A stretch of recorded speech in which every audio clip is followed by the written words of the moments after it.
जय गुरु जी संगत जी। वीडियो को लाइक कीजिए, चैनल को सब्सक्राइब कीजिए और बेल आइकन को प्रेस कर दीजिए ताकि आपको लेटेस्ट वीडियो की जानकारी अच्छे से मिल सके। जय गुरु जी संगत जी। जिंदगी 4 दिन का मेला है। जो होना है गुरु जी की कृपा से ही होना है।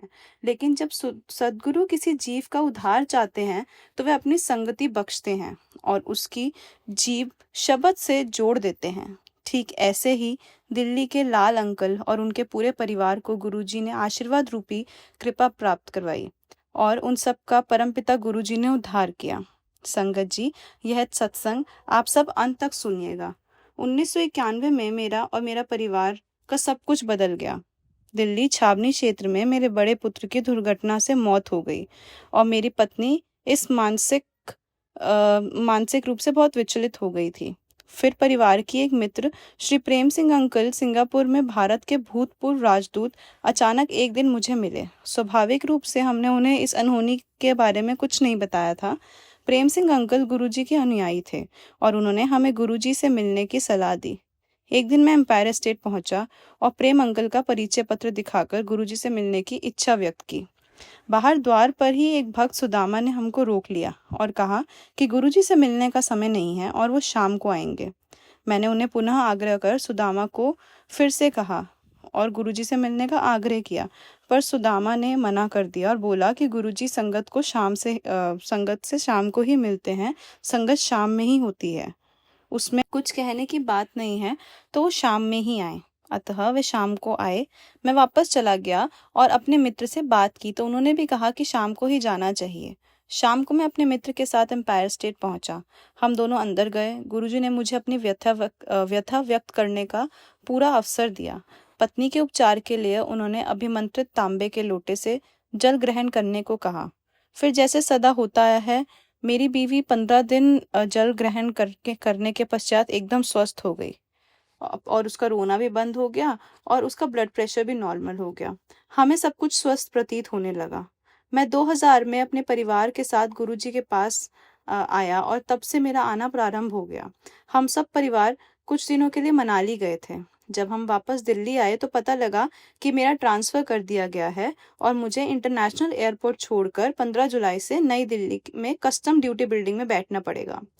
गुरुजी के पास जाने पर गुरुजी ने मुझे पुनः छुट्टी पर जाने का सुझाव दिया, जिसका मतलब था कि गुरुजी ने मुझे ड्यूटी ज्वाइन करने के लिए ही मना कर दिया और कहा कि मैं कुछ दिनों के लिए फिर से अवकाश ले लूं। यह घटना लगभग 24 जून 2000 की है और उस समय मुझे, या मैं कहूँ कि उससे समय तक मेरे मन में गुरुजी के लिए पूर्ण विश्वास जागृत नहीं हुआ था। उनकी आज्ञा की अवहेलना करते हुए मैंने कार्यालय जाना आरंभ कर दिया। इस सप्ताह कस्टम ड्यूटी डिपार्टमेंट में 48 अधिकारियों के विरुद्ध कार्रवाई आरंभ कर दी गई। मैं भी उनमें से एक था। यदि मैंने गुरुजी का कहा माना होता तो शायद मेरा नाम नहीं आता। मैंने ये समस्या पुनः गुरुजी के समक्ष व्यक्त की तो सर्वज्ञता ने मुझे चिंता मुक्त रहने के लिए कहा और एक और समस्या का मेरी ओर ध्यान आ गया, जो था मेरी बेटी का विवाह। 48 नामांकित अधिकारियों में से 33 के विरुद्ध कार्रवाई हुई और सूची में मेरा और मेरे से नीचे जिन समस्त अधिकारियों का नाम था वो नहीं लिया गया। उसके बाद उन 33 अधिकारियों पर अभियोग लगाते समय मेरा नाम नहीं था। जय गुरुजी। गुरुजी के कहने पर मैंने अपनी बेटी के लिए वर ढूंढना भी शुरू कर दिया। इंडियन तेल कॉरपोरेशन में एक मैकेनिकल ऑफिसर के लिए एक रिश्ता आया। परंपराओं के अनुसार वह अपने माता पिता के साथ हमारे यहाँ आया। उसे अति महत्वपूर्ण भेद से पूर्व गुरुजी ने मुझे बुलाकर लड़के के पिता को सफेद रसगुल्ला खिलाने को कहा। हम सब तैयार थे। मन में ऐसे लग रहा था जैसे हमने कोई जंग जीत ली है। रसगुल्ला किसी भी हालात में मिला नहीं तो लड़के के माता पिता के लिए बहुत अच्छा भोजन परोसा गया। उसके बाद मैंने फिर अपनी पत्नी और बड़े बेटे और मेरी बेटी ने लड़के के पिता को रसगुल्ला प्रस्तुत किया, पर हर बार उन्होंने मना कर दिया। मुझे और मेरे परिवार को अब तक गुरुजी के लिए कुछ त्रिकोण से पता लग गया था कि कुछ बात तो अवश्य है। जब हम शाम को गुरुजी के दर्शन के लिए एम्पायर स्टेट गए तो गुरुजी ने संक्षेप में कहा, गुलाब के पुष्प में भी कांटे होते हैं। हम सब समझ गए कि वह लड़का उचित नहीं था और उसे और जगह से भी मना किया गया था। कुछ समय बाद एक और सुयोग लड़का में हमें मिला जो दिल्ली में कार्यरत एक न्यायिक मजिस्ट्रेट था। वो घर पर मेरी बेटी से आकर मिला और वहां से जाने के बाद मुझे फ़ोन पर कहा कि उसे संबंध स्वीकार है। साथ ही उसने अपने माता पिता की स्वीकृति भी लेने को कहा। मैं और मेरा परिवार उसके माता पिता से मिलने के लिए उनके मूल मूल स्थान पर भी गए। उनसे कोई उत्तर नहीं आया। ऐसे ही एक दिन गुरुजी ने मुझे फ़ोन किया और अचानक ही पूछा कि दिल्ली में सबसे अच्छी चाट कहाँ मिलती है। मैंने उत्तर दिया कि उनकी जानकारी में सबसे अच्छी चाट शाहजहाँ मार्ग पर संघ लोक सेवा आयोग के भवन की कोने पर मिलती है। गुरुजी ने कहा कि मैं भी शाम को 6:30 बजे वहां पहुंच जाऊं। 6:30 बजे गुरुजी वहां कुछ अपनी संगत के साथ पहुंच गए थे। गुरुजी ने मुझे 1 प्लेट ऑफर की। गुरुजी ने 1 प्लेट मुझे देते हुए बेटी का विवाह निश्चित होने की बात कही। वहां मौजूद सभी संगठनों ने भी ऐसा ही किया, पर मुझे समझ नहीं आ रहा था कि क्या हो रहा है, क्योंकि सिर्फ मुझे ही पता था कि लड़के वालों ने पिछले 2 मास से कोई भी बात नहीं करी है। उनका कोई उत्तर नहीं आया है। किंतु शक तो यह था कि समाचार उसी समय आया। सदा की भांति गुरुजी के शब्द सत्य साबित हुए। मेरे दामाद विभागीय परीक्षा में एक को छोड़कर सभी विषयों में उत्तीर्ण हो गए थे, पास हो गए थे। यानी विचित्र लग रहा था। मैंने उसका उल्लेख गुरुजी से किया। गुरुजी ने उत्तर दिया कि उसे तो सब विषय में पास हो जाना चाहिए था। खैर, हो ही जाएगा।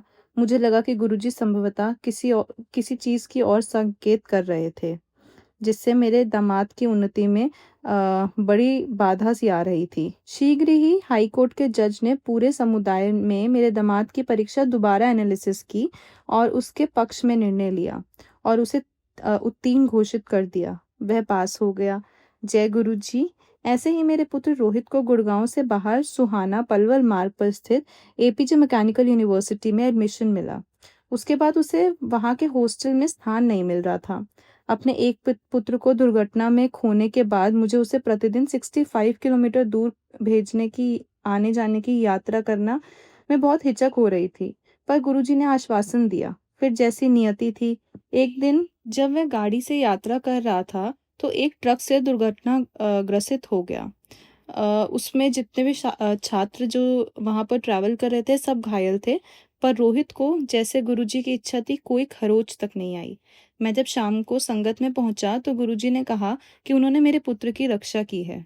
गुरुजी की कृपा के बाद गुरुजी की कृपा इसके बाद भी उस पर बनी रही। रोहित का तीसरे वर्ष में एडमिशन हो नहीं रहा था, क्योंकि फर्स्ट ईयर के एक विषय में उसकी बैक आ गई थी।